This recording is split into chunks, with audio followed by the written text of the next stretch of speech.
camera. And everybody, please keep your mic muted unless you are recognized to speak by the chair. We're all quite new at this, so may I thank you in advance for your tolerance for our technical difficulties and our multiple emails and so on. A Braver Angels debate forum is a way for a group of people to think together about a difficult topic. The goal is to hear heartfelt opposing views and possibly come a little closer to understanding the issues involved with the resolutions. It's a place to say what you believe, to listen, and to be listened to. The goal is not to win or score points or convert anybody. As you can imagine, these hot topics might just have a tendency to run off the straight and narrow track of civility. So we have some very effective guardrails that keep us on track. The most important is, when you have a question for a speaker and you are recognized, please address your question to me, Madam Chair. The speaker will be able to hear your question and can answer it. This odd little point of parliamentary procedure is amazingly effective for keeping the conversation civil and on point. And I'm going to be a little strict about it. So for example, if you have a question, you would say, Madam Chair, I would like to ask the previous speaker what his evidence is for XYZ. Not, Jack, how could you say such a crazy thing? Please ask questions that are genuinely curious questions and not gotcha questions, and not speeches. If you start making a speech when you're supposed to be asking a question, I will interrupt you and ask you if there's a question in there. I'll always try to call on someone who has not yet spoken. Say what you believe, and please understand that everybody is speaking from a heartfelt position, even if they are saying things that you really disagree with. Only one person speaks at a time, and only after having been recognized by the chair. And please be polite. We all learned what that is in kindergarten. This is a collective search for understanding. So you're welcome to speak even if you have doubts or if there's a nuance that's important to you. Remember that everybody here is expressing their sincere belief, and we encourage personal stories. At the end, we have a couple of fun things to do to review. So do stay until the end if you can. The resolution we're examining tonight is, on balance, Donald Trump's presidency has been bad or good for the Central Coast, America, and the world. We have phrased the resolution in this way so as not to imply a position. This is not the way it's usually done. Usually we say, resolved, such and such is the case. But this is such a hot topic that no matter which way we posed the resolution, people were angry and thought we were taking sides. So instead of the usual pro and con, we will refer to the two positions, that is, whether Trump's presidency has been good or bad, as G speakers and B speakers. The chair will call the debate forum to order and state the resolution. We then have 4 opening speakers to get the ball rolling, and we will alternate G and B unless there's a technical problem that makes that impossible. These speeches may be up to 6 minutes, and the other opening speakers will have priority for asking questions. After our initial speaker, the chair will call for additional speakers from the body, which is you all, and we will again keep on alternating G and B positions. These will be up to 3-minute speeches, and if a lot of people want to speak, we will eventually go to 2-minute speeches to get more people in. We have 3 whips, Barbara, Phil, and Gordon, and their purpose is to help the debate forum go smoothly.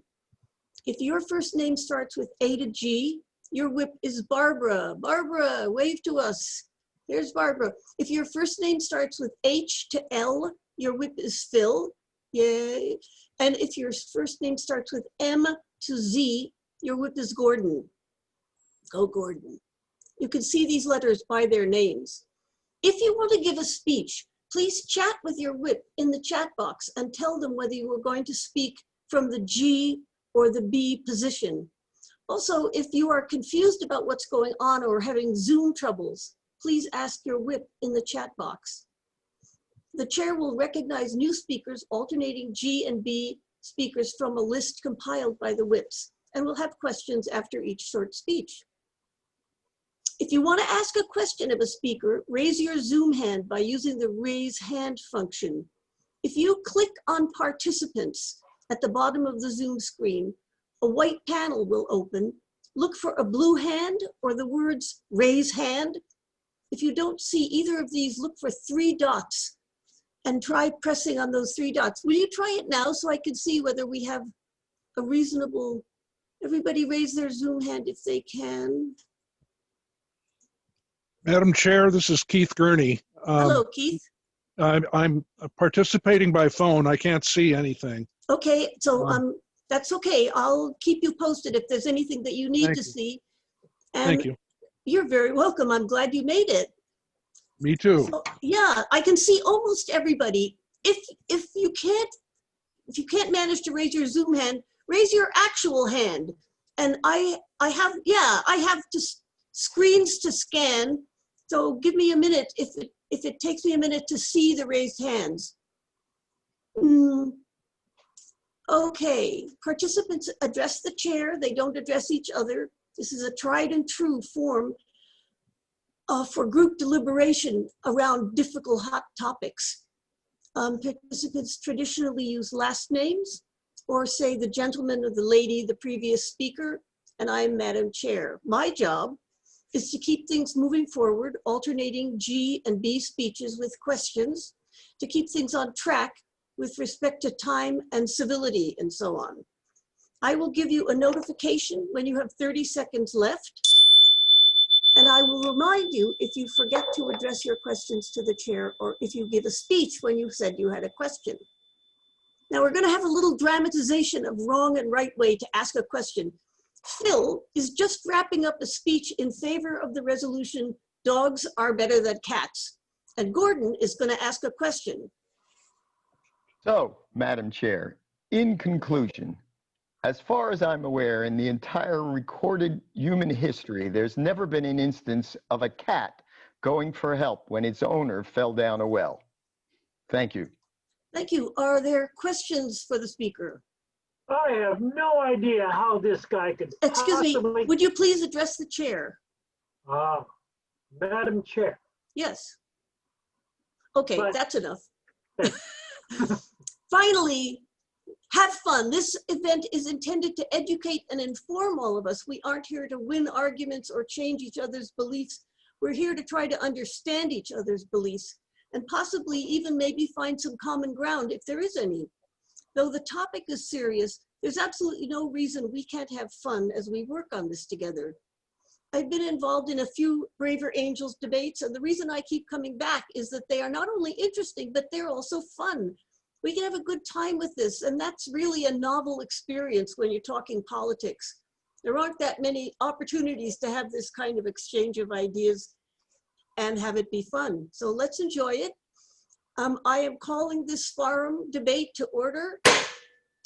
The resolution is, on balance, Donald Trump's presidency has been bad or good for the Central Coast, America, and the world.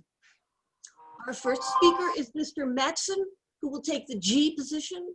Mr. Mattson is the owner of 13 Stars Media and publisher of several newsprint publications, including weekly newspapers and monthly magazines on the Central Coast. The publications cover local events with the mission of making communities better through print. He is politically neutral with no party preference and mixes a bag of conservative and liberal values grounded in the principle of the US Constitution and the Declaration of Independence. Mr. Mattson, please unmute yourself. You have 6 minutes.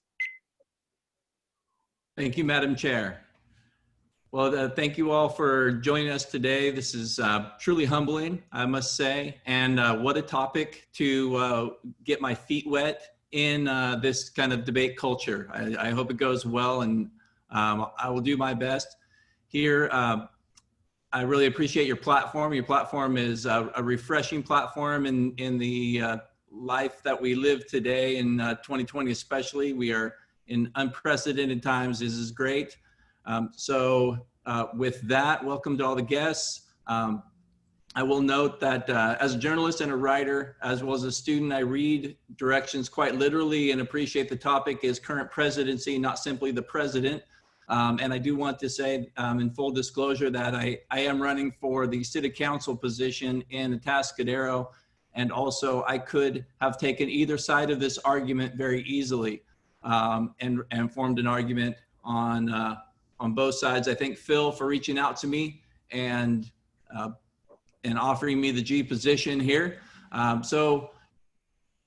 For me, starting off, going back to 2016 when the election occurred for the current president and the current term, I actually was a nonpartisan back then. I was running for mayor of Atascadero back then, and wanted to get involved, and through that process also got involved in educating myself about the presidential candidates, and I really wasn't sold on any for many reasons that are common to other people. I didn't cast my vote for any president candidate in 2016 because I value my vote as precious, and that's one of the things that I value as an American, is that vote is precious and you have to win it.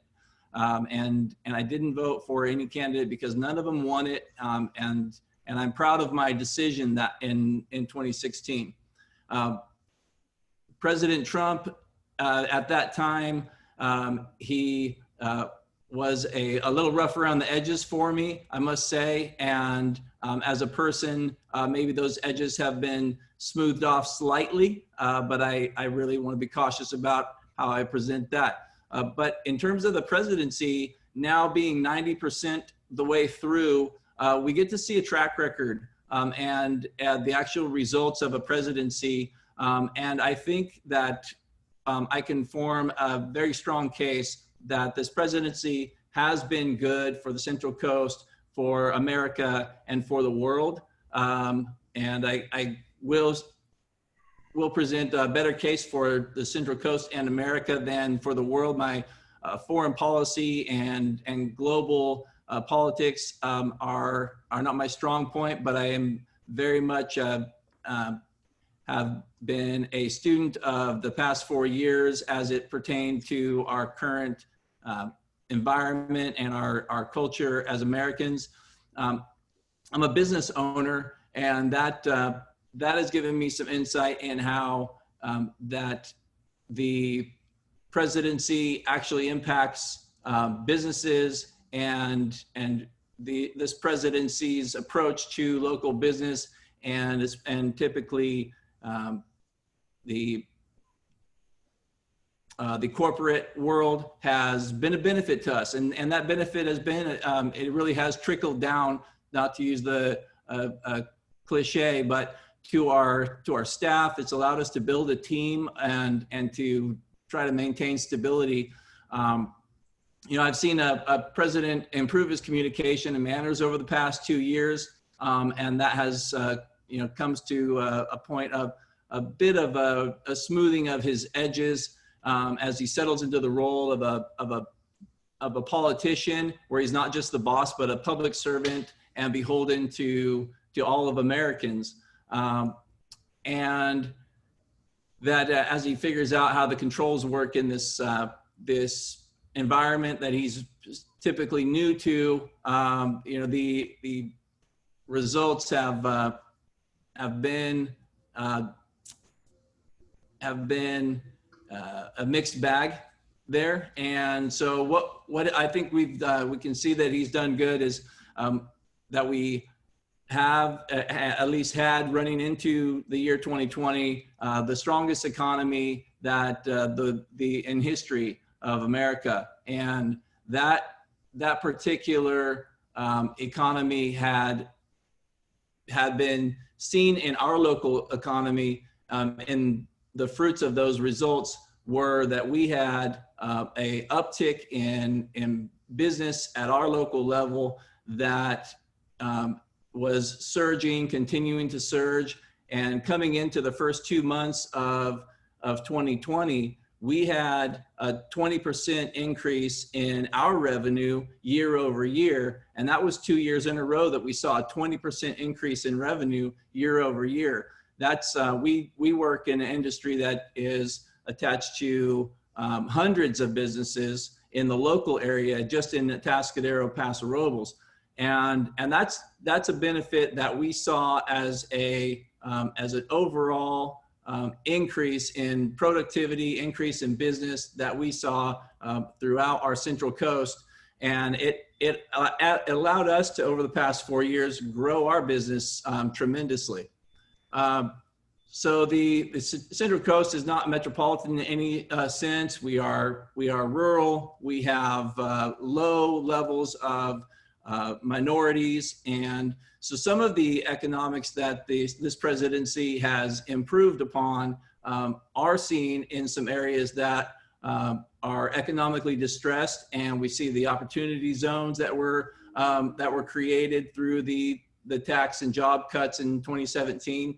Those are still producing results. I wouldn't say that that's necessarily that we see the fruits of those labors yet, but those definitely have a positive outcome potential that we're still looking at. Mr. Mattson, we're running out of time here, so I'll unmute yourself and just finish your thought if you would, please. Thank you. So that added with the unemployment rates that were the lowest in history, and it really, I didn't get to anything but the budget or but the economy, but the economy is definitely a win over the first 3 years, which I think benefits everything else. Because as James Carville said, it's the economy, stupid. Thank you, Mr. Mattson. Is there a question for the speaker? Raise your Zoom hand, and the speakers have first priority. If one of you is interested, a question for Mr. Mattson.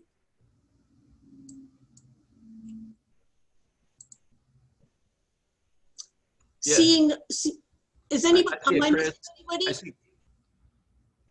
I see Chris raising his hand. Who's Chris? Chris, thank you. Go ahead, Chris, you have 1 minute. Madam Chair, I guess my question for the speaker is, are you aware of any specific steps that the Trump administration took beyond the Tax Cuts and Jobs Act to improve the economy over what it was when Obama left office? You have 2 minutes, Mr. Mattson.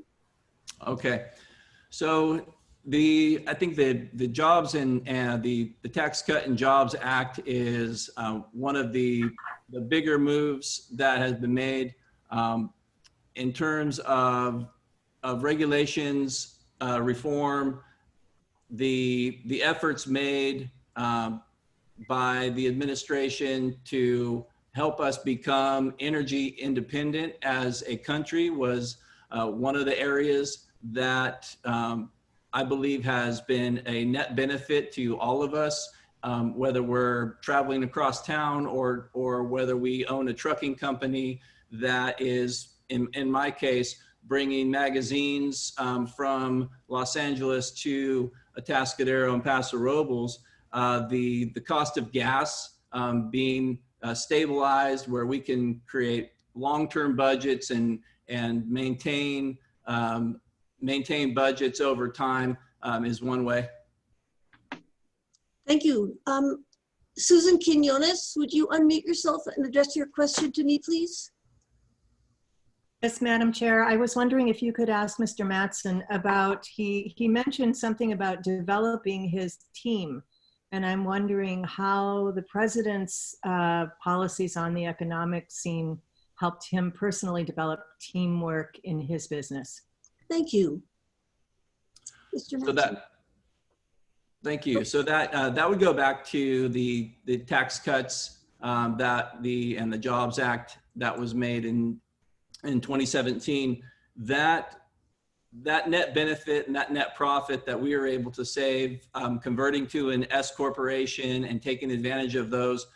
We work in an industry that margins are extremely tight. Being in the media, we are working week to week as a corporation, week to week. I mean, and month to month. So when we can use some of that extra and that tax cut to build out our team and hire a new person and spread that workload out, where we're not taxing our own existing team, but building that team out. We were able to expand our team from 1 employee to 9 employees, and use that that benefit to help build that team and grow our business. Thank you. I see one more question from Marshall James. If you would unmute yourself and direct your question to me, please. Yes, hello, Madam Speaker, thank you. I would ask the speaker, since we're here on the Central Coast and so much of our business here is agricultural, I wonder if you would respond to the variety of news reports about the under-harvesting of our produce here on the Central Coast and the impacts of in stepped up ice activity in the area, and the real pressure on our itinerant workers that are sort of the backbone of the farming communities here in the Central Coast and the Central Valley. Mr. Mattson. Sure. Thank you, Marshall. I will refrain from diving too heavily into that topic, as it is not an area I know too much about. Being in the Paso Robles area, I do get to hear from many of the grape growers in the area. We do know that the ability for them to find labor had become a little more stressed. I don't know, and I did not, through those conversations, hear anything about ICE being a factor in that, although it may have been come up if we had gotten further into that conversation. But I don't know the answer to that question, Mr. James. Great, that's great. With that, the speaker is thanked. Let's give him jazz hands, everybody. Thank you. Thank you for our brave first speaker. Okay, our next speaker is going to be taking the B position, Mr. Ostrander. And Mr. Ostrander founded Citizens Congress, a local nonprofit dedicated to removing the corruptive influence of money in politics. He gave a congressional briefing on the subject and wrote the Corporate Political Disclosure Act of 2019 for the US House of Representatives. He has been a lifelong advocate for holistic farming, a conservation volunteer in Namibia, and a candidate for Congress in California's 24th district. Mr. Ostrander, please unmute yourself. You have 6 minutes. Thank you, Madam Chair, and thanks for everyone for participating today. I can see a number of people there that I know from as friends and people that we've been working on similar issues on for a while there, so it's great to see everyone. I have to make an apology up front that I was in the hospital on Friday and Saturday, and so I would have liked to have done this kind of off the cuff, but I felt it was necessary for me to write it down, so forgive me while I read some of this so that I don't lose my train of thought. I need to be tethered a little bit. So for the purpose of context, I want to start by saying that while some of you may know me from my campaigns for federal and state office as a Democrat, personally, I have voted for both parties and consider myself an independent. We have been advised that the topic under discussion is Donald Trump's presidency, not Donald Trump. I understand the reasoning of this, but it is impossible to adhere to this dictum, as the presidency itself reveals the person, and the person drives the system. There are so many legislative and executive decisions and actions that I could take issue with this administration, separating children from families, the dismissive, mortal inaction on the pandemic that has cost us perhaps 100,000 unnecessary deaths, the fealty to Putin over our own intelligence agencies, the attempt to kill the Affordable Care Act and the pre-existing clause in insurance, pulling out of the climate accords, et cetera, et cetera. The list goes on and on. But there are at least 4 problems with reciting these facts. 1, clever partisan spin can disinform people. 2, we are usually much less concerned about rules and equality if we are the ones to gain from the imbalance. And 3, the vast majority of the public has no clue about how policy is made or enacted, let alone the details. And most importantly, number 4, what most people oppose about this administration is character. If that weren't true, I seriously doubt that we would be having this forum. Now, pandemic, notwithstanding. Therefore, productive discourse about the value of Trump's legislative agenda becomes mired down by systemic ignorance and partisan divide. However, character traits are human, not partisan, and people vote emotionally, but not always rationally. It is my opinion that this election is about something more unique and profound than partisan wrestling about community goals and priorities. I believe that this election is a referendum on truth, integrity, empathy, ethics, and a belief in the fundamental principles of democracy itself. When Benjamin Franklin was asked after a session of the Constitutional Convention, what kind of a government have you given us? He replied, a democracy, if you can keep it. But the words following that are less known. The words following that statement were every act of mercy and helpfulness, every word spoken for freedom keeps the democratic spirit alive. And 78 years later, Lincoln said, a house divided against itself cannot stand. And today, America seems to be nearly as divided now as it was in the decade before the Civil War. It has been with Herculean effort that I have not lost even more of my friends from the chaos, the hatred, and the division that this administration not only promotes, but revels in. That kind of atmosphere is not good for the Central Coast. It's not good for the United States, and it's not good for the world. It's a fundamental biological principle that cooperating organisms do better together. I will say that if I am grateful to be for just one thing, it's the fact that this administration has tested the guardrails of our democracy and shown us its strengths and weaknesses, which allows us to further our task to devise, as it's written, a more perfect union. Above all, what I've learned is this: democracy can only be healthy if the person who has been given the most powerful office in the world, with the great latitude afforded the position, actually believes intellectually and, most important, emotionally in the fundamental equality, honesty, and integrity that democracy is based upon. Over the weekend, the New York Times ran a very relevant opinion piece by Frank Bruni, which I have edited for length and content. Rules are for fools.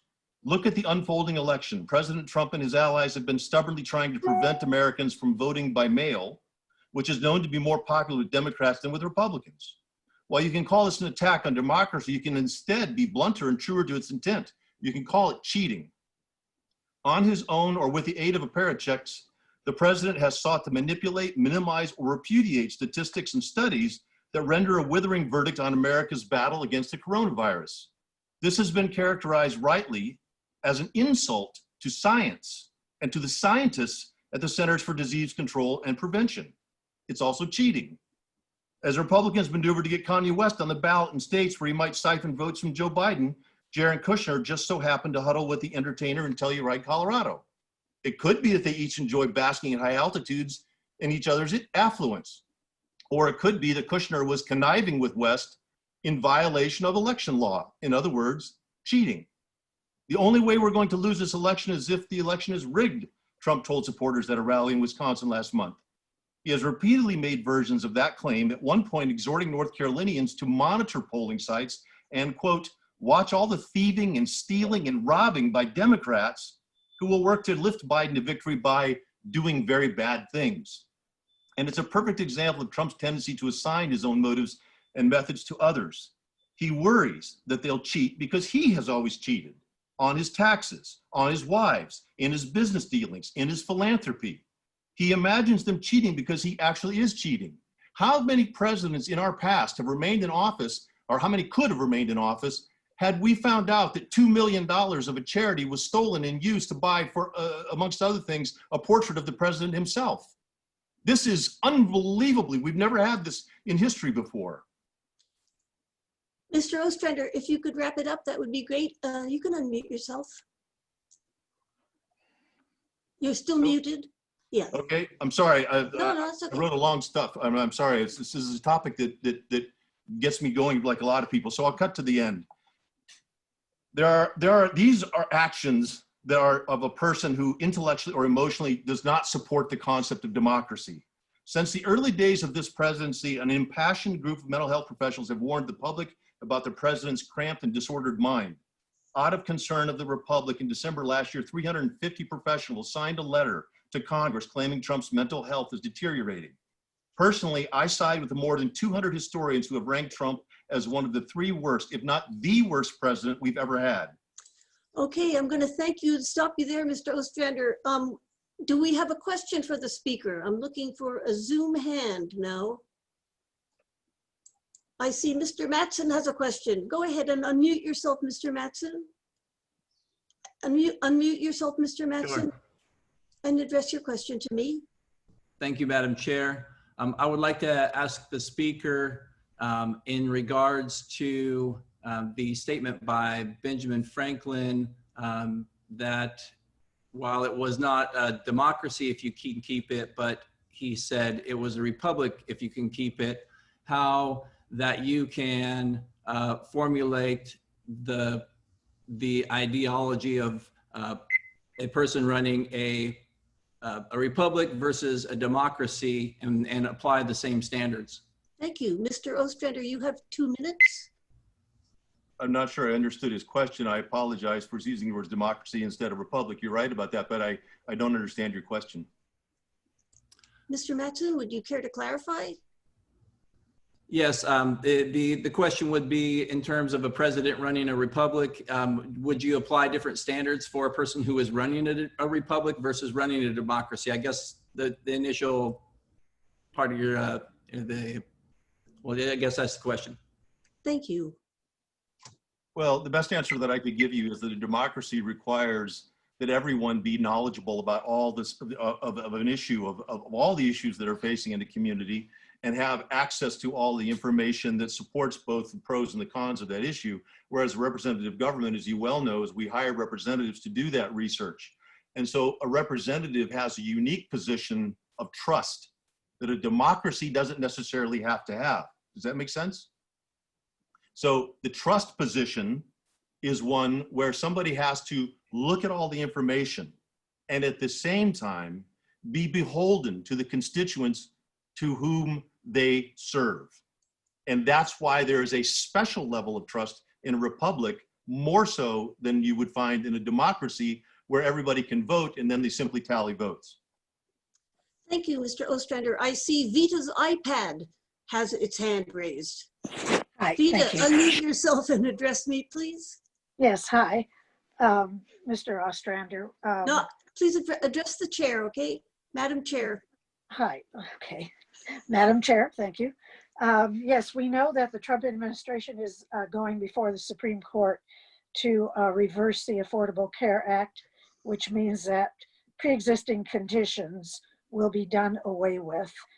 Health care for over 30 million people will be immediately taken away.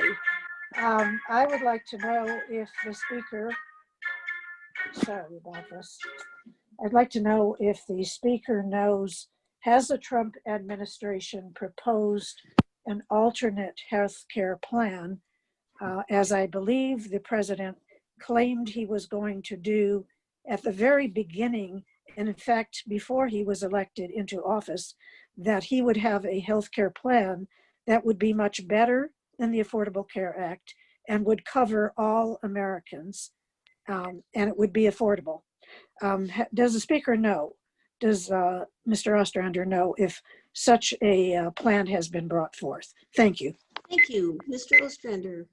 That's a quick answer. No, he hasn't. And it has been years because it's a promise that was made prior to Trump's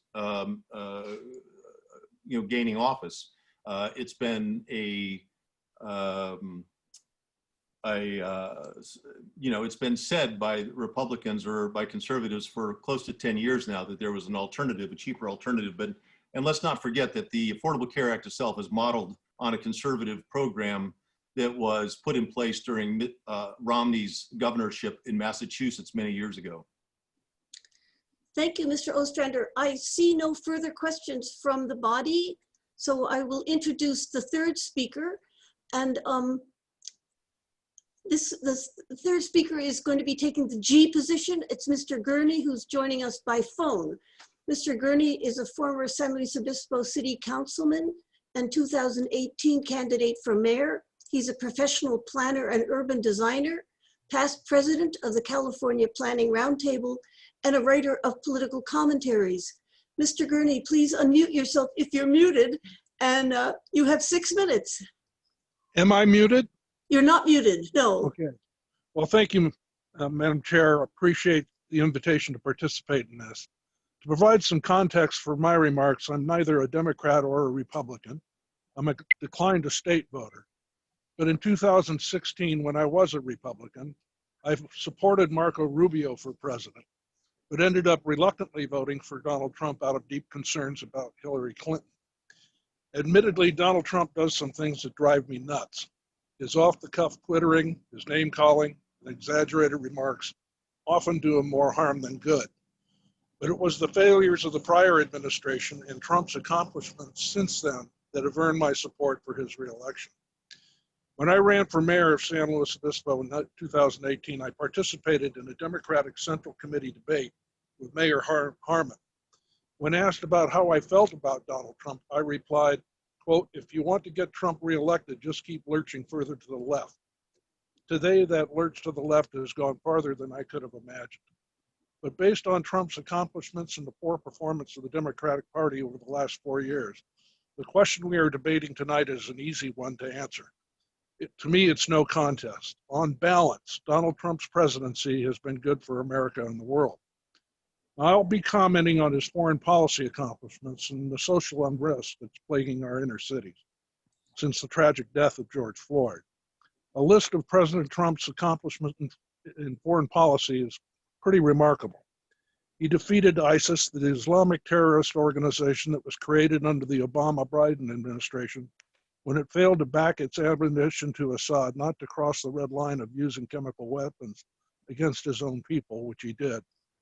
He eliminated such terrorists, leaders, and killers of Americans as al-Baghdadi and Iranian General Soleimani. He undid the Iran nuclear deal of 2015, which had funneled millions of taxpayer dollars to Iran that were used to fund the export of terrorism to the Middle East. He's been bringing our troops home by winding down the wars that have gone on far too long in Iraq and Afghanistan.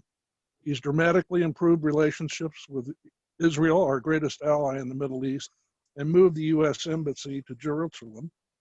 He's gotten our European allies to pay their fair share of NATO expenses, and he's imposed the tariffs on China, a company Biden wants to protect due to its unfair business practices with the United States. But his biggest accomplishment has been finding peace in the Middle East.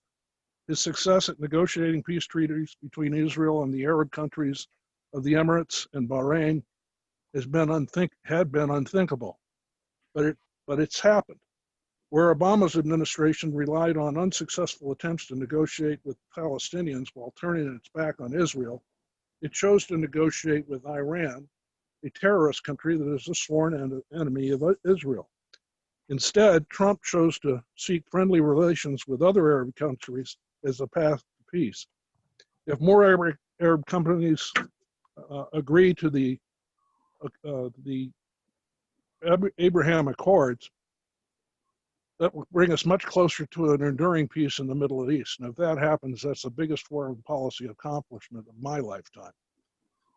In terms of the social unrest in our inner cities, major cities throughout the country since the death of George Floyd have been rocked to their cores by social unrest. While every American has the First Amendment right to participate in peaceful protests, too often they've been hijacked by Antifa, anarchists, and agitators who've looted, vandalized, and burned buildings and attacked and injured police. Most cities that have seen such violence, like Minneapolis, Portland, Seattle, and on, have been run for decades by liberal Democratic mayors. But what have they done to curb this violence? Not only have they tolerated this mayhem, in some cases, aided and abetted it. Like Seattle's mayor, who allowed a portion of the city to be taken over for a period of 2 weeks, calling it a summer of love, only to have the area vandalized and looted, attacks against police that injured 50 of them in one night, and 3 deaths amongst the agitators. Then the council voted to defund the police, causing its police chief to resign. Portland's mayor allowed rioting in his downtown for 100 days and actually joined the rioters while refusing federal help to protect federal buildings. The council of Minneapolis acted to defund the police, then complained about the huge uptick in violent crime besieging their city. And gun violence in Chicago has exploded with over 50 shootings and multiple deaths every weekend. Some of its neighborhoods are so dangerous now that the Postal Service is thinking about stopping the delivery of their mail. One thing is clear about the murder of George Floyd. We do need police reform, but that will require more funding for law enforcement, not less. As for the protests, let's support peaceful ones, but too many of them are no longer peaceful. They become the vehicle for anarchists and domestic terrorists to wreak havoc on our communities and institutions. In many cases, it appears that the anarchists are also revolutionaries out to overthrow our government. We can't let that happen. Peaceful protesters can't control the violent hijackers of their protests. Some would think that some of them would at least decry the violence that has become of their protests, but that has yet to happen. The failure of Democratic leaders to decry and curtail this violence paints the Democratic Party as one that stands for lawlessness, mayhem, and a threat to public safety. As a once proud member of that party, I'm ashamed of what has become of it. Thank you so much, Mr. Gurney, and thank you for being willing to talk under this somewhat difficult circumstances. So jazz hands for Mr. Gurney. And is there a question for the speaker? A question for Mr. Gurney. I see Ms. Henderson. Go ahead and unmute yourself and address your question to me, please. Thank you. Yes, Madam Chair, I'd like to ask the speaker, do you think that Trump's fear-mongering, fanning the flames of racism, lies, villainization of women, immigrants, judges, the media, the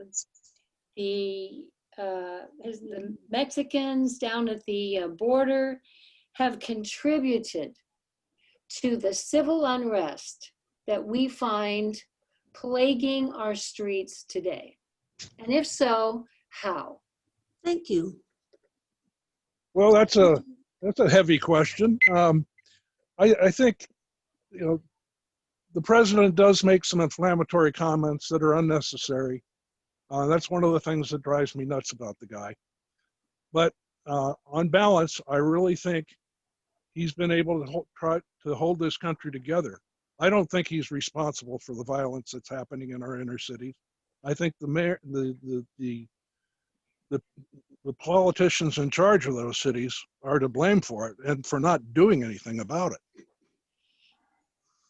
Thank you. I see a question from Ms. Weishart. Could you unmute yourself and address your question to me, please?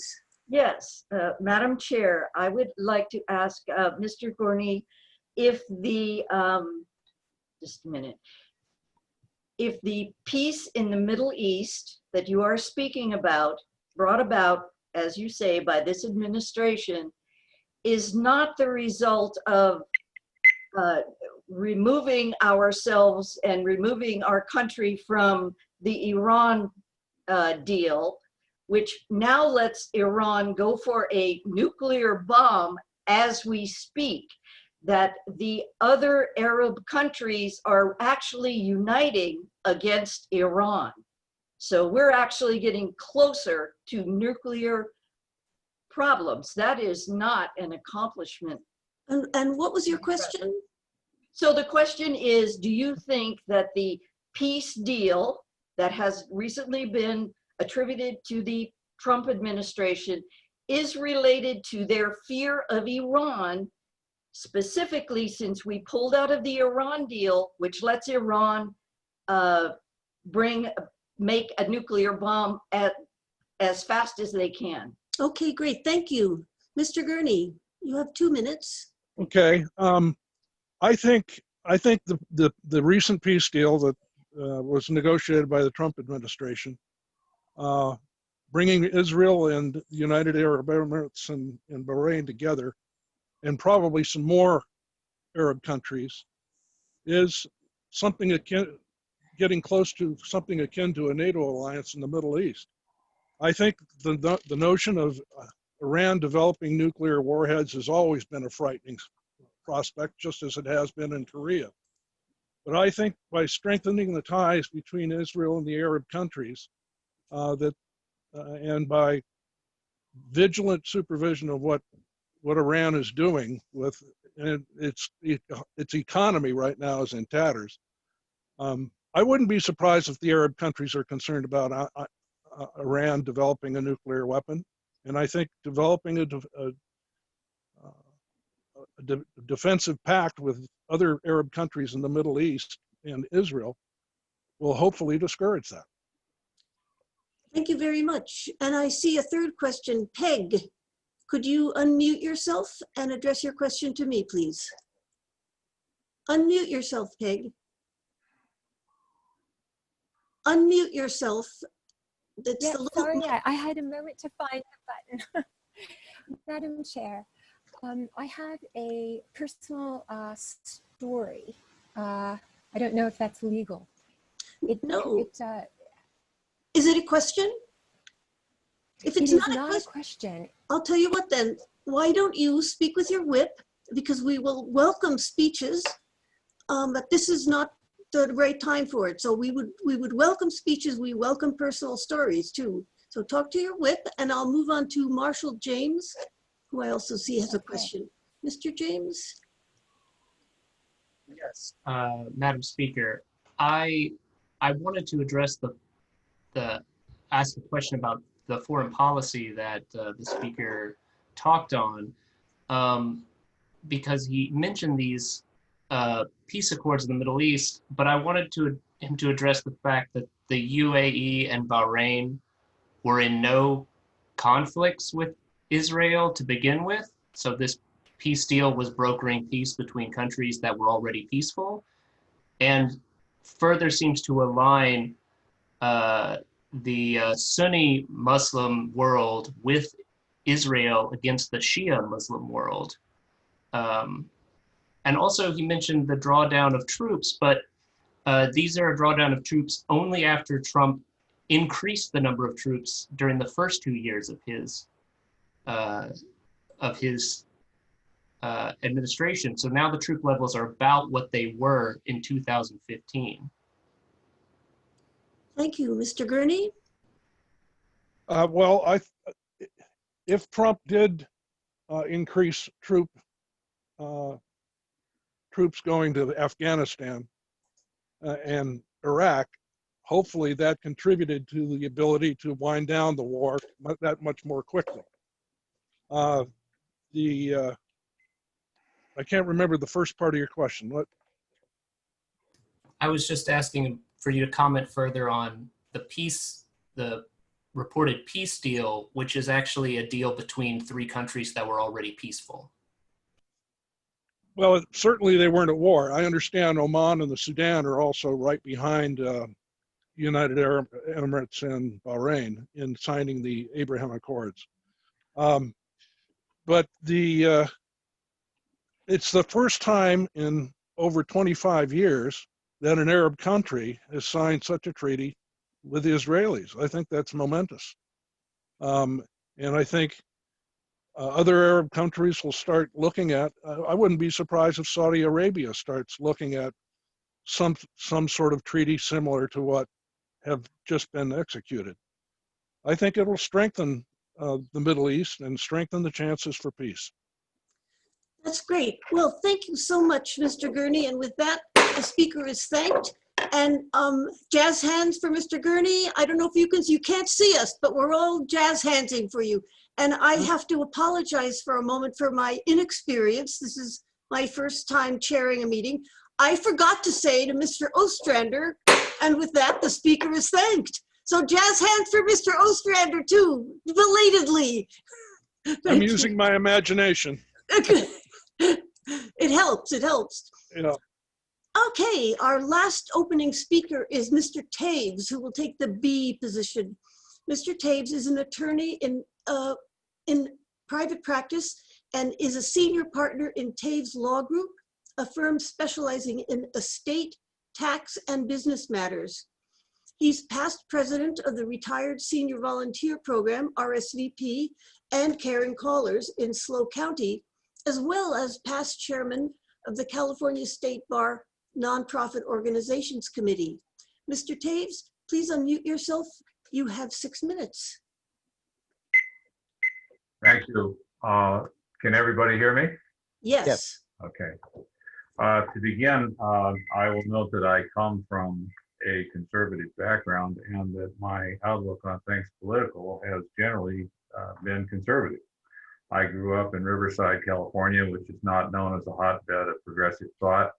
I went to USC, the University for Spoiled Children, and my parents mostly voted for the Republic.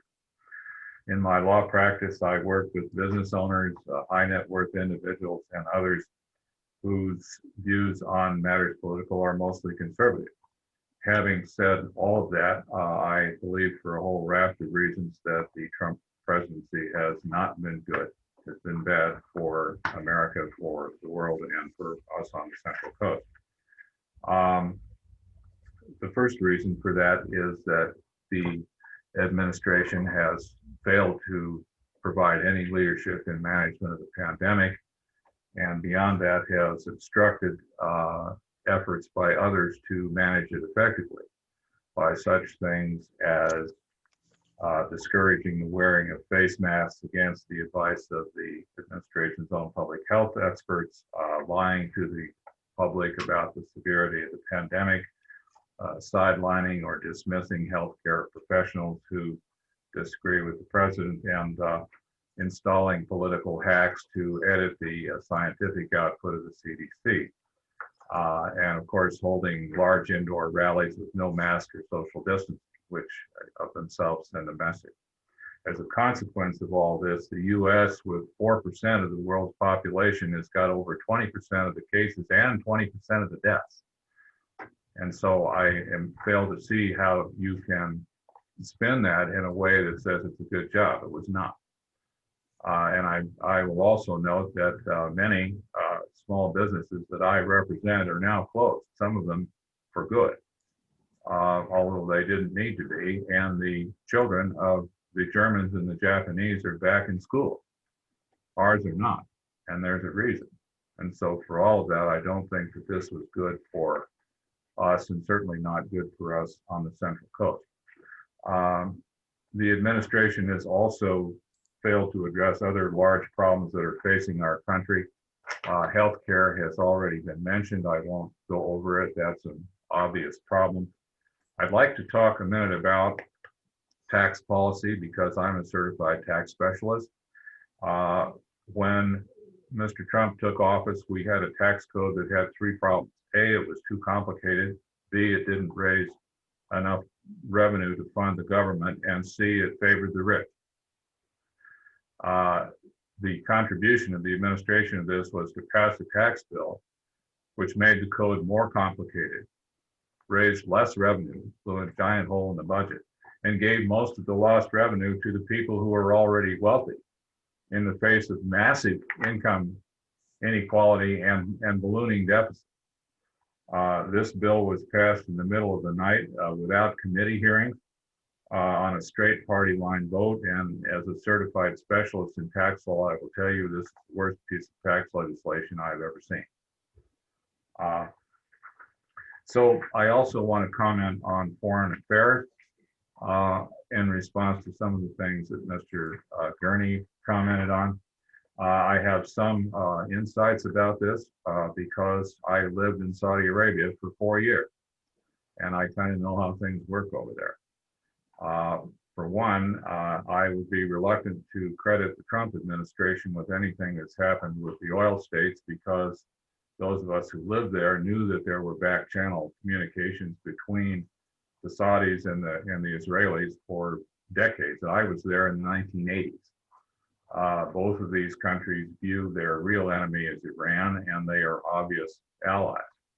I'm glad that this happened on Trump's watch, but I don't know off the top of my head what, if anything, Mr. Trump did to facilitate this process, which is happening anyway. Okay. There are some other things that are very troubling. I think the core one, and I think Mr. Ostrander talked about this to a degree, was that is the administration's unremitting refusal to respect science and evidence is the basis for making its decision. This is at the heart of the mismanagement of the pandemic and its failure to do anything about climate change. The war has been unremitting. News stories that don't flatter the president are fake news. Journalists are enemies of the people. Scientists whose findings displease the president are seditious and part of the deep state. Experts like Dr. Fauci and Robert Redford, who are honest about what's going on, are fired or sidelined and replaced with other experts like Scott Atlas and the witch doctor Stella Emanuel, who know nothing about public health. It is so bad that the Scientific American, to which I am a reader and subscriber, has endorsed Joe Biden for president, and it's never endorsed anybody for president in the last 175 years. That tells you something. The worst part of this is that ignoring facts has made it impossible for we as citizens to understand each other and to work together towards solutions to our problems. Now, in my career as a lawyer and formerly as a VP of Citibank, I've made a lot of deals. And one thing I have learned in making deals is that in order for negotiations to be successful, all the participants have to have approximately the same view of the facts. When that happens, negotiations are successful. But in a world where everybody can make up their own facts and nobody can agree on what the facts are, then negotiations are impossible and you can't agree on anything. Mr. Taves, we're running out of time, but just finish your thought. Unmute yourself and finish your thought. You're still muted. You're still muted. Mr. Taves, you're muted. Thank you.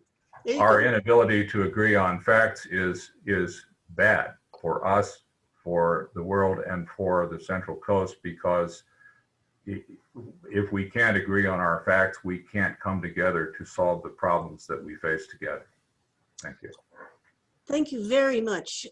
Are there any questions for the speaker? I see Phil raising his hand. Phil, do you have a question for the speaker? No, I didn't actually. I was just handing Chris. Okay. And I see Joe Fram. Please unmute yourself and address your question to me, Mr. Fram. Thank you.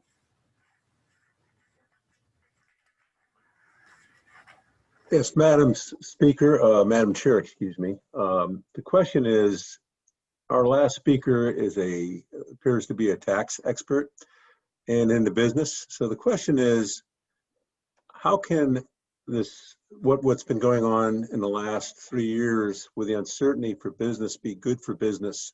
I'd like to hear his insight on continuous changing things and day-to-day quips and twips from our president being a good or bad thing for businessmen trying to figure out how to run a business long-term, and what the impact our president has been over the last 3 years on moderate and long-term business planning. Thank you. Mr. Taves, you have 2 minutes. I think that business owners value certainty above almost everything else, because in running a business, you can't plan for next week. You have to plan for next year and the next 5 years. I'm a business owner too, I get this. And so when the political landscape constantly changes, that's not good. Contrary to a lot of conservative talking points, low taxes don't necessarily mean that business is good, and high taxes don't mean that they're bad. What's important is that the tax code be there and it not change over a significant period of time so that people can plan their affairs. Thank you very much. Are there other questions for the speaker? I don't see any hands raised. Mr. Mattson, go ahead. Thank you, Madam Chair.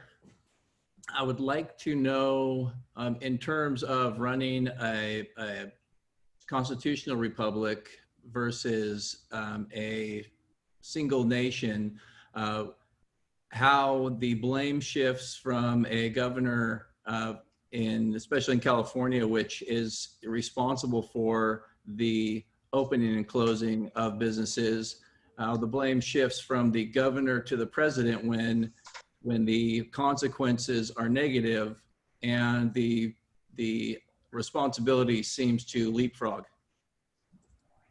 Mr. Taves, you have 2 minutes. I think Mr. Mattson's point is that the primary responsibility for responding to health emergencies is that of the governor. There's no question about that. My quarrel with the federal government is that it did not provide support in management, such as invoking the Defense Production Act, such as setting examples, such as contracting for PPE in an organized way and doing other things to support the governors, including Republican governors. But you're right, Mr. Mattson, there's no question that responsibility for managing the pandemic or public health is under the Constitution. Health, safety, and welfare is the responsibility of the states and specifically of the governor. So Trump is not directly to blame for any of this, but the problem is that they have not provided support. That's Thank you. Are there other questions for the speaker? I'm not seeing any hands. So with that, the speaker is thanked, and thank you very much. Jazz hands from Mr. Taves and our brave 4 beginning speakers. I just want to remind you that if you would like to give a speech, we're going to go to 3-minute speeches now, and just chat with your whip in the chat pane. Okay, we have a speaker lined up who is in the B, speaking from the B position, rather than have 2 B positions right in a row, because I don't have a G speaker. I'm going to go to a commercial break. Tonight's debate is brought to you by Braver Angels. Braver Angels is a nonprofit with a mission to unite America by bringing together people who differ politically to create better understanding and find common ground when it exists. It's doing this through sponsoring debates like this one, skills workshops that provide tips on how to have the conversations with people you disagree with politically. Get ready for Thanksgiving, folks. Red Blue Workshops.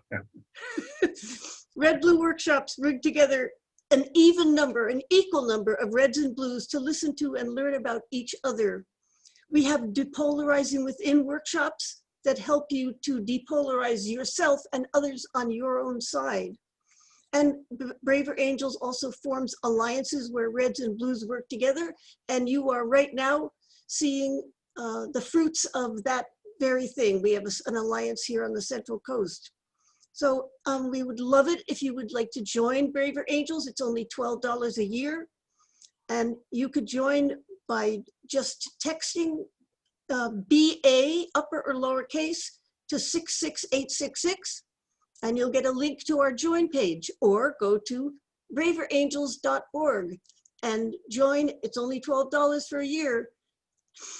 Okay, I do not see a speaker in the G position, but we do have a speaker in the B position, and that's Mr. Wyman. Mr. Wyman, please unmute yourself and go ahead. You have 3 minutes. Madam Chair, I wish to address 2 topics where I think President Trump has been bad, echoing some of Mr. Ostrander and Mr. Taves' comments. These 2 are part of a general trend, namely the rejection of competent scientific expertise in policy and public communication. Specifically regarding human-caused climate change, the consensus among those with expertise is overwhelming. Greenhouse gases from fossil fuels are causing dangerous changes in the climate now, with a rapidity vastly shorter than natural changes. The laws of physics and observations are unambiguous about this. We just saw record-smashing temperatures in the Central Coast and throughout the state. We will almost certainly see some impacts of these on agriculture, and we certainly will see them among the workers in the fields who have to endure these temperatures. I think it would be extremely naive to think that Central Coast has been anything but extremely lucky to avoid the horrible wildfires which have ravaged the south and northern parts of our states. Similarly, the failure of the president to tell the truth to the public about the pandemic, while similarly not heeding the advice of experts in virology and public health, has caused this needless death of tens of thousands of lives, along with human and economic suffering. We know these could be avoided because of actions taken by several other countries with leaders who very early followed the science and had the trust of their citizens. These two failures are consistent with the removal of a large number of very competent scientists and their replacement by those without expertise across many federal agencies, and is to me deeply disturbing and harmful. The example of Scott Alice was mentioned and is certainly a prime example. Thank you. Thank you, Mr. Wyman. Are there questions for the speaker? Any questions for Mr. Wyman? Hearing no questions, with that, the speaker is thanked. Thank you so much. I'm glad you were able to join us. Yeah. And I now have a speech from the G position from Phil Yeskel. Mr. Yeskel, go ahead. You have 3 minutes. Thank you, Madam Chair. I have a personal story that bears on the question. So I'll begin with the story. So if you'll forgive me, I have to go back a little bit. The year is 1968. I own a lovely red Triumph TR3, which I still dream about.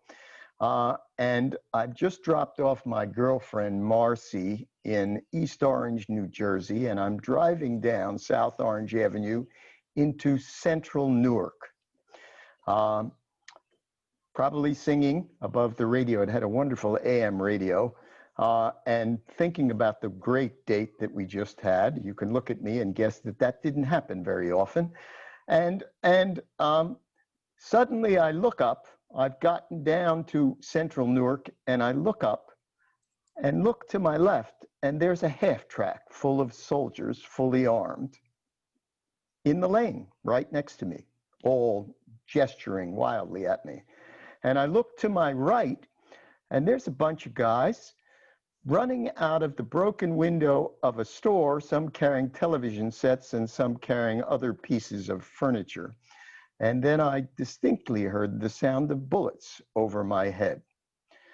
So, unsurprisingly, I learned very quickly how to do a 180 in my little TR3 and got out of there. The point of the story and the relevance is that in 1968, many Americans, like me, resolved that that would never happen again. We did everything we could to keep that from happening again. We elected Democratic politicians. We embraced the solutions that Lyndon Johnson was president at the time, that they advocated, a war on poverty. It was an all-out effort. We spent, as in most wars, trillions of dollars to solve this problem. And I see the problem. It's 53 years later, and the kids breaking into the liquor stores and the CVS in Santa Monica could very well be the grandchildren of the guys that I saw in 1968, breaking into the very same liquor stores. And exactly like the guys in 1968, they're not terribly worried that they're going to get caught and that's going to screw up their chance of getting into medical school. So despite the expenditure of enormous efforts and despite an enormous amount of goodwill from across the whole country, and despite wise democratic leadership, it didn't work. We solved some problems, but not that one. And I don't see any administration other than the Trump administration trying to find better solutions to that specific problem, the problem of the inner cities. Thank you, Mr. Yeskel. I'm wondering if there are any questions for the speaker. Looking for raised hands. Donna, is that a jazz hand or is that a question? That's a question. Thank There you. you go. Donna, you have a minute. Thank you, Madam Chairman. I'd like to ask the speaker, I would love to know some examples of how he thinks that President Trump has done anything to help the inner city with the very problem that he's describing. Because the only thing I have seen so far is that he has sent in the troops who have attacked our own people. And even when the governors have begged him not to send in troops during some of these protests, for example, he has done it anyway and further inflamed the problem. So my question is, yes, please give us some examples. Thank you for the question. It's a good question. I'll give you two examples.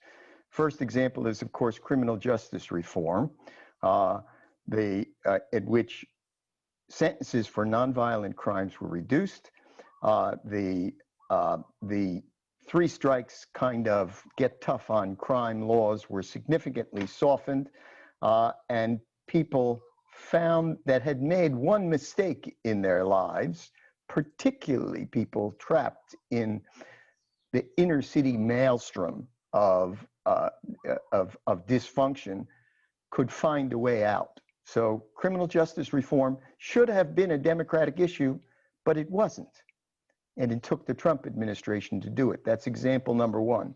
Example number two is there is now a body, a significant body of intellectuals, economists, significant politicians, all of whom happen to be Black, who advocate strongly for education as a solution, not welfare, as a solution to the problems of the inner city, and particularly, especially,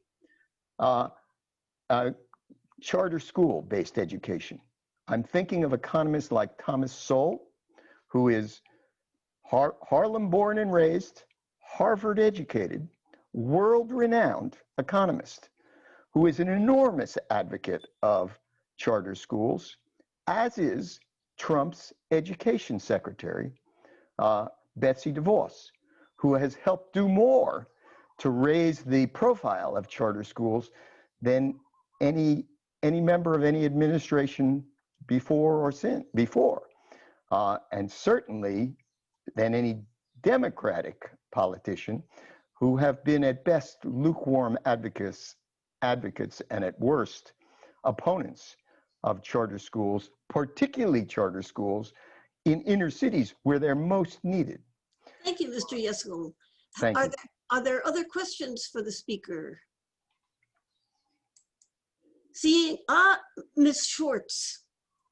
Go ahead, unmute yourself and address the question to me. There you go. There we go. Thank you. Madam Chair, is it possible for me to address a question to the last speaker? Do you mean to say the speaker who just spoke or the previous speaker? The speaker who just spoke. Yes, you ask me the question, yes, but he will hear it and answer. So, Madam Chair, I'm very curious to know what evidence the speaker has as to whether or not charter schools anywhere in the country are successful or more successful, and how are they, is that being measured? Because I have worked in charter schools, I have evaluated charter schools, and I'd really like to hear some evidence from him. Thank you. Mr. Yesko, Thank you. 2 minutes. Thank you. Also good question. So one example of a body of evidence are the success academies in New York City, in Manhattan, Brooklyn, and Queens. Success academies are a group of charter schools in the inner city with a specific mission to focus on underprivileged kids in the inner city. They are wildly oversubscribed, which means, like all charter schools, they pick their students by lottery.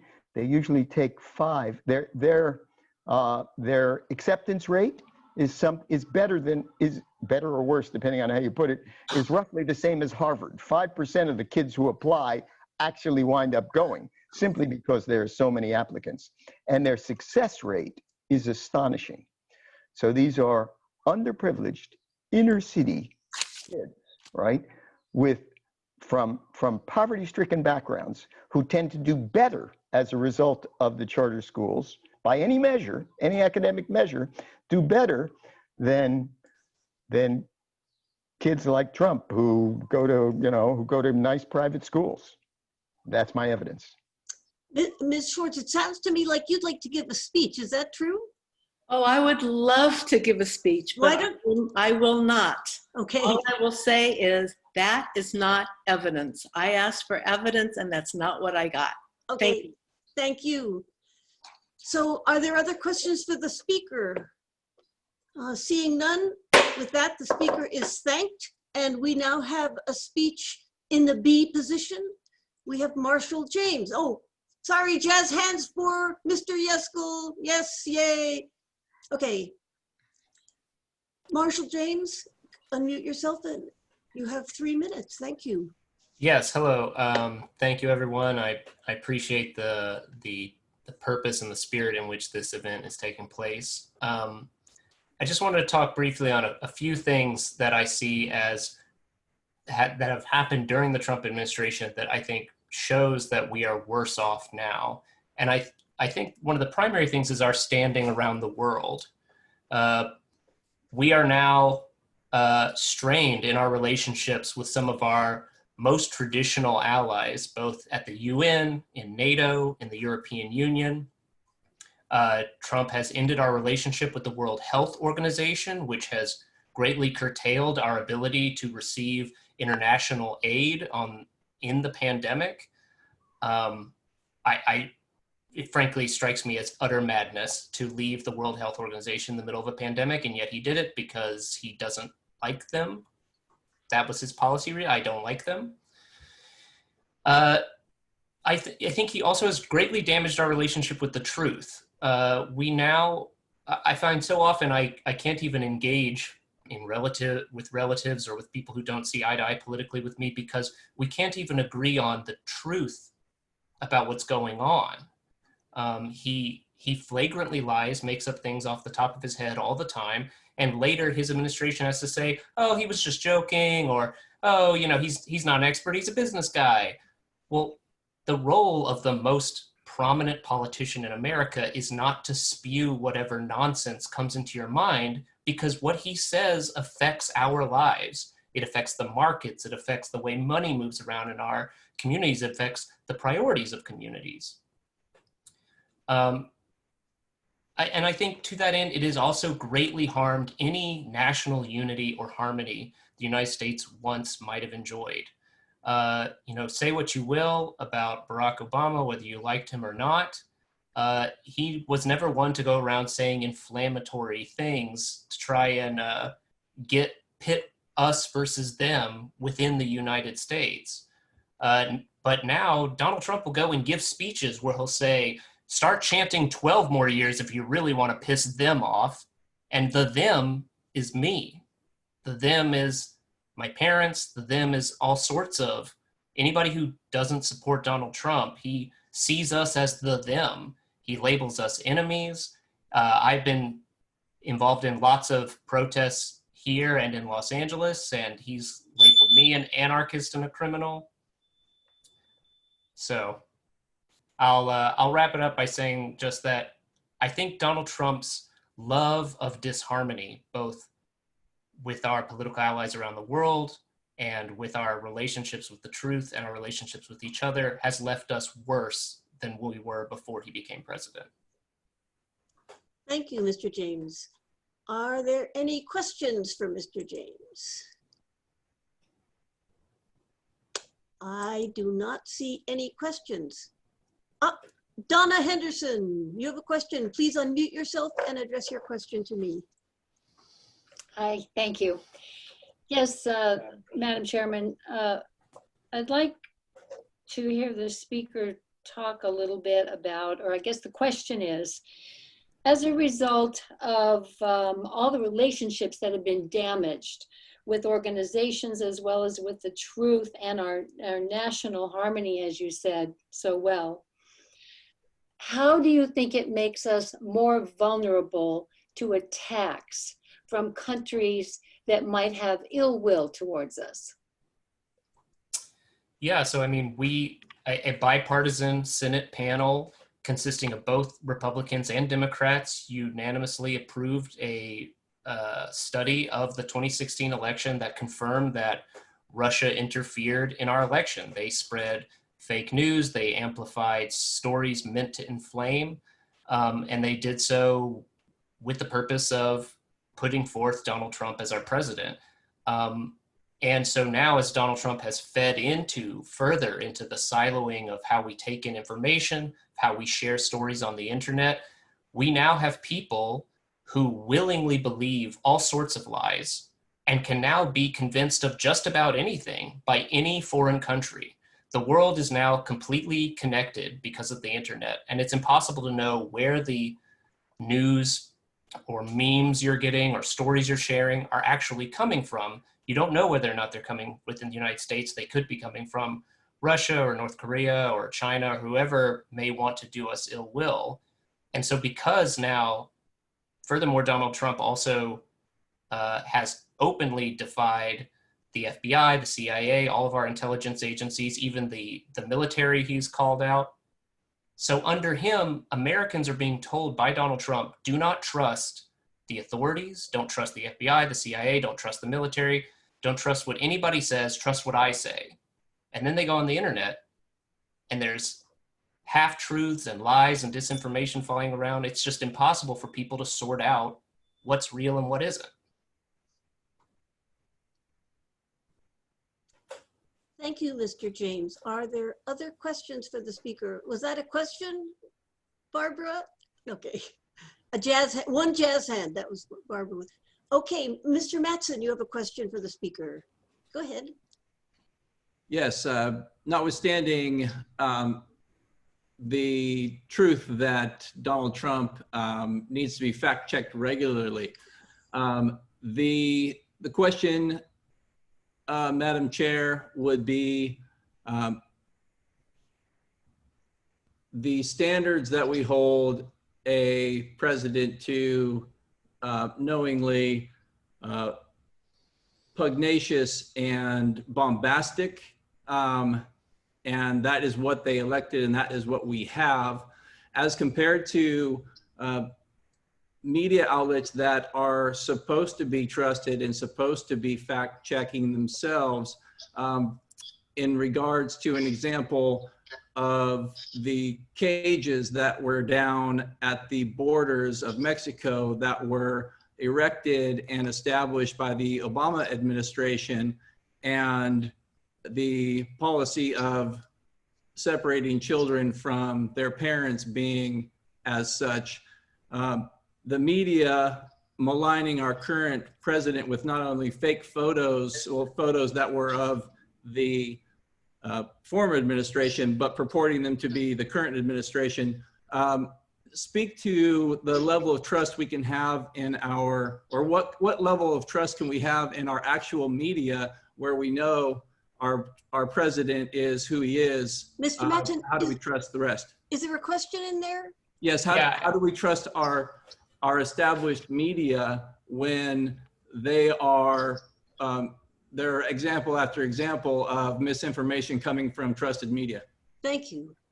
Yeah, I mean, I'm gonna go right out and say you can't.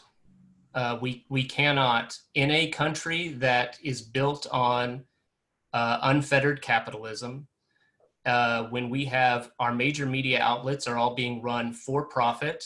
The majority of our news is brought to us by three men. 3 billionaires own the majority of all news and outlets in the United States. And it's the reason why there are certain stories you will never see on MSNBC, because it does not speak well of Procter & Gamble. And Procter & Gamble is part of the conglomerate that owns MSNBC. And that's just how it works in the United States. I've often felt like television news cannot be trusted because it's all for profit. They all have a game that they're playing to make money. And so, and I also agree with you. I mean, the cages for ICE were erected under the Obama administration, and I protested them then also. I do not see Barack Obama as a saint by any means. So the fact that our Immigrations and Customs Enforcement, which is an organization that was started after 9/11, specifically by the government to amp up its authoritarian powers, continues to terrorize under both Republican and Democrat presidents. But I think that, just to your point, the big difference I have here is that while Barack Obama still attempted to be a president for all Americans with all of his flaws and successes, Donald Trump, before even becoming president, let people know exactly who he was going to be president for and who he was going to be president not for, and has never once tried to say even a kind word of unity towards people who oppose him. Thank you very much. Are there other questions for Mr. James? So we don't have I another. saw Phil put his hand up. Did Phil put his hand up? Yes, so I did. Quick question for Marshall. Thank you. So given that fake news has been going on at least since John Adams accused Thomas Jefferson of shockingly sleeping with his slaves, and widely reported and widely condemned as hideous fake news at the time, which turned out to be real news, but not until 200 years later. Given that that fake news has been going on that long, are we likely to be able to stop it, or should we just accept it and live with it? That's my question. Thank you. I mean, I think it's part of the reason why, like, I encourage everyone to seek out nonprofit news, media that is supported by subscription rather than by advertisements, because therein you'll find reporters who are, they don't have a reason to not report on the bad doings of Chevron because Chevron underwrites our programming or any of those sorts of things. I mean, there will always be yellow journalism. There will always be lies. As long as you can shout loud enough to lie, there will be people who can hear your lie. And I think that's why we should be very intolerant of when our news media lies to us. And none of the major news networks are immune from this. All of them have done shoddy journalism. And that's part of the problem, is the 24-hour news cycle. They have to fill it up with news. So it's mostly just a lot of people speculating. And the more extreme their speculation, the better the viewership. So, I mean, I personally am sort of scared that, like, news has become big business in the time of Trump because everybody can't stop watching the Trump show. He says one outrageous thing after another, and we're all worried or excited about. You're either excited about what he's saying or you're worried about what he's saying, but the point is we can't stop paying attention to what he's saying. And I worry that these major news outlets have a financial incentive to keep the Trump story going. Thank you, Mr. Farmer. I see one question from Ms. Weishart. Unmute yourself and address your question to me. Thank you. Hi, I have a question about the relative value of the news medias. If you look at what comes out of CNN, MSNBC, and all the cable networks, that is pretty much verifiable news. Yes, there may be a slant, I agree, but what comes out of Fox News is one and the same.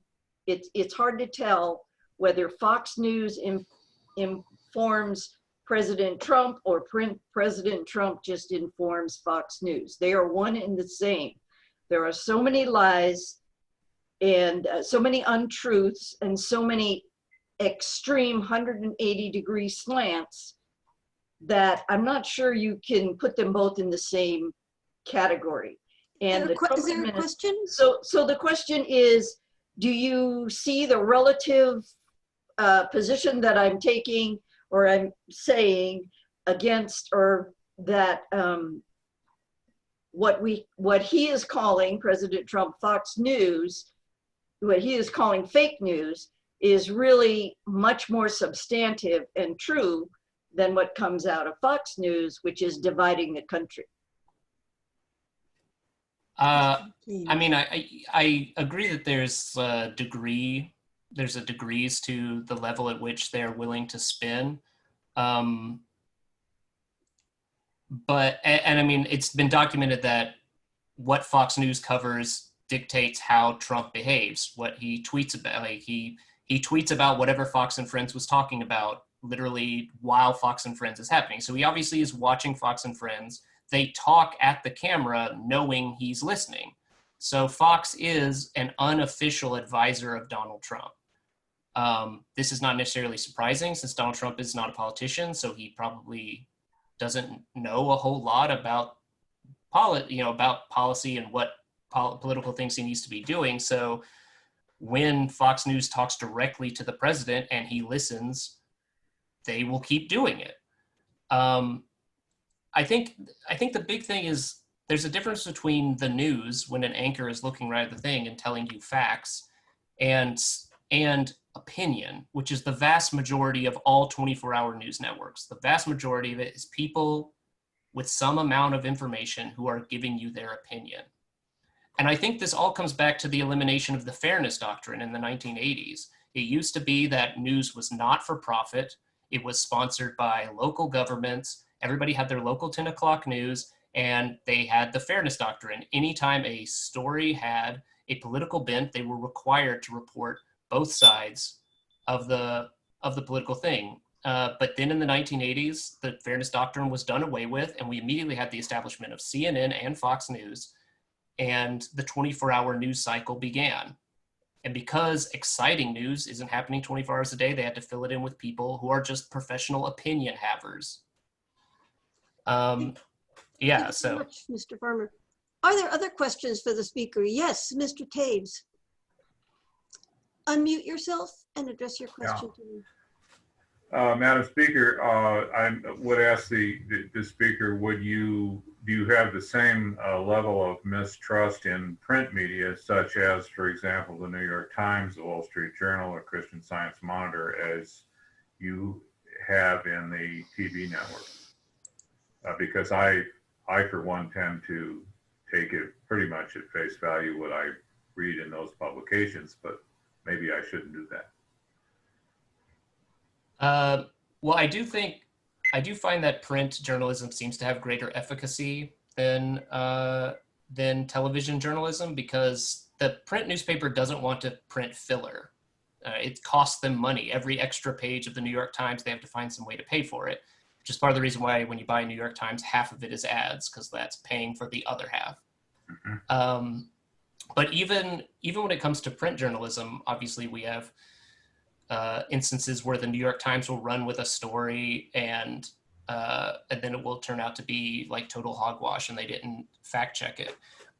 So I think it's important to consume various media outlets, but I do tend to give greater credence to print journalism. But that saying, even with print journalism, they have a limited amount of space to put in a newspaper, and they are also running on ads, and they have fears about if they run a critical story about, a fossil fuel company, then that fossil fuel company underwrites the New York Times, then maybe we don't need to run this story, or maybe you need to keep doing more research before we can run this story, and so on and so forth. I'm a big fan of encouraging people to consume news not made by people in the United States about the United States. The BBC, Al Jazeera, other outside news sources, when they talk about the United States, one, it helps you get a perspective of how non-Americans see what is going on. How really bad it is, right? Yeah.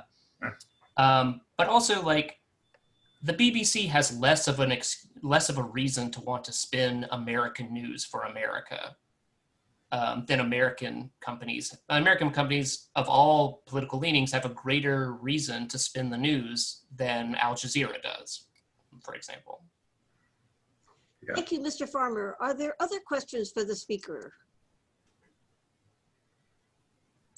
Okay, seeing no questions, having no more speakers, first, with that, the speaker is thanked. And I'd like to ask for a motion to adjourn the formal part of this debate. Somebody unmute and move to adjourn. I'll move to adjourn, Madam Chair. Thank you. I'll second that motion. Okay, great. So with that, the meeting is adjourned. Now, I want to ask you guys, like, how was this? How did you like it? What did you like? What surprised you? Well, okay, I'll start, you chickens. You're all chickens. We were all worried that I was going to have to like really come down on you guys hard not to get into a fight. And there's nothing like that even remotely happened. Everything was so completely polite. So that both pleased and surprised me. Anybody else have anything they want to say about this? Yeah, Donna. I do. You know, oh, I did unmute. One of the reasons that I'm participating is because, like some of the speakers have said, I'm so emotionally charged about this election.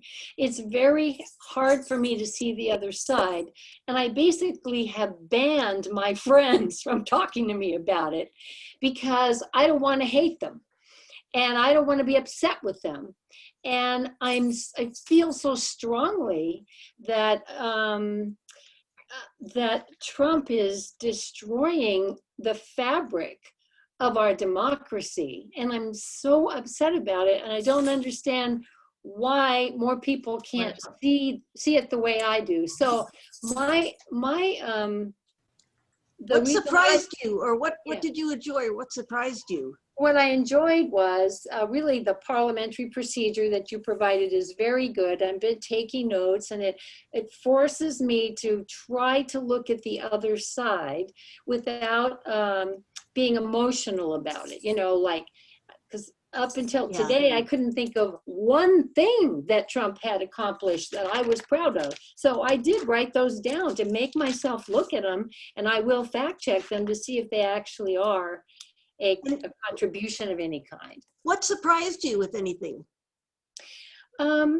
Really surprised, and I must say pleasantly surprised with all of your, everybody that's here today, and their willingness to share and ask, and their level of experience and expertise, and how different we are, and how much we all have to add to the puzzle.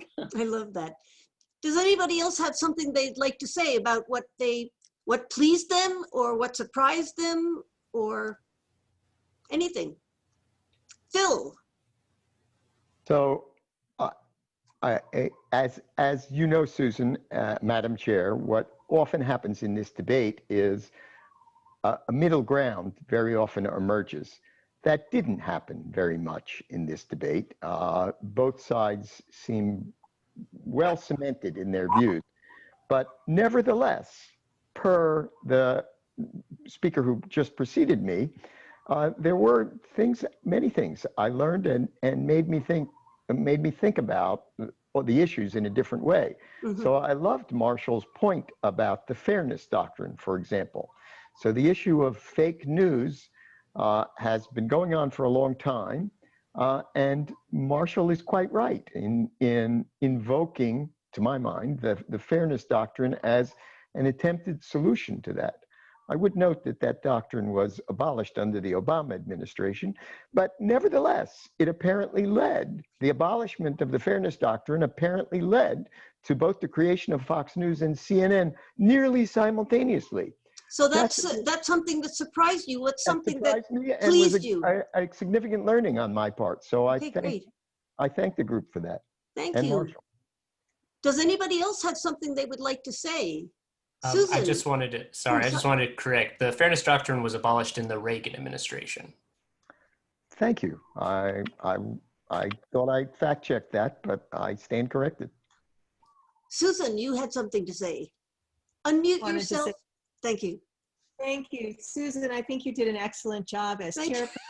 Thank you. And also, since I don't get to hear from people who are Trump supporters or who are favorable of Trump presidency, I appreciated hearing from you and from your opinions tonight, and I'm curious about what people are attracted to about this particular presidency. So thank you, Mr. Mattson, and perspectives. Thank you. Would anybody else like to say anything? Yes. I just wanted to say thank you to everybody. I find that this forum and the platform that Braver Angels has taken up is something that we need in this in our culture right now. I would recommend, and I've done it, it's been years now, we're actually moving our publications consistently away from Facebook, but that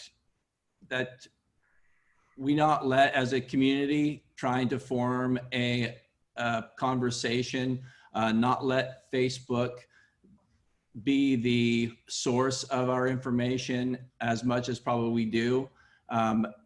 There's a lot of benefit to having these kinds of conversations, because as Susan just mentioned, now I was asked to take a side on a debate, so I came prepared to do that, but to have that debate and have that discussion without having, like I said at the beginning, my vote is supremely valuable to me, and no president or candidate earns that vote until I put their name down on my ballot. And so I think it would be just conscientious of us to go into discussions with instead of a side or taking a side in terms of this is how I really feel and I just am so emotional about it and I just want to get my point across. Instead, say, let's see if I can just discuss these topics with other people in a way that allows me to listen and not to form a judgment, but to come up with a way that I hope that and I don't think this election is going to solve any problems for us. I'll say that.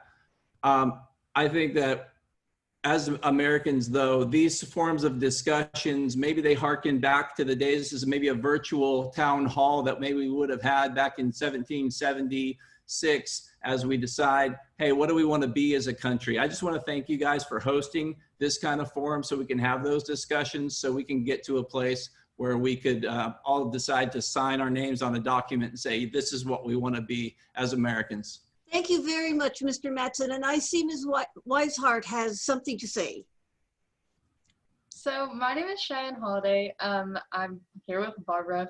So I just wanted to say I'm 17 years old. I go to Paso Robles High School. And I found this really interesting because I've only ever grown up really in this political climate where it's normal for everyone to hate each other for their political views. And I've connected, at least I think, that people's morals are just so connected with their political beliefs that it's so hard to find a middle ground. So I find myself also emotionally wrapped up in all of this. And so I feel like I learned a lot today because, I don't know a lot of the specifics. I don't know about the news, Fairness Act, because I'm just learning all this. So I found that interesting. I learned a lot today. I am 17 years old, so I cannot wait to vote. I can't vote in this election. I think, Mr. Mattson was saying, your vote is so important, and I cannot wait to vote. And then I also just wanted to say that I have two parents who are voting for Trump this next election, and so I get to see a lot of that side. I personally do not agree with them, and I think it's really like interesting to watch people debate because usually it's just me versus my parents at home. So coming here and seeing like different perspectives and different points maybe I could bring up with my parents is quite interesting. So thank you. Great, thank you so much. Well, thank you all for participating. I thought it was fun. I had a great time and it went very smoothly. You all did great. So I think with that, we'll close this up, go have supper. And thank you very, very much. Jazz hands for all our speakers and jazz hands for the Madam Chairman. Thank you, that's my sister. Susan, I have a question. When is the next one? This is our first one. How often do you do it? We're trying to do it once a month. Okay. And are you on our mailing list? Yeah, well, we get an email. Yeah. Good, perfect. Okay, thank you. Thank you. Okay, Thank you so much. good night, everybody. Thank you.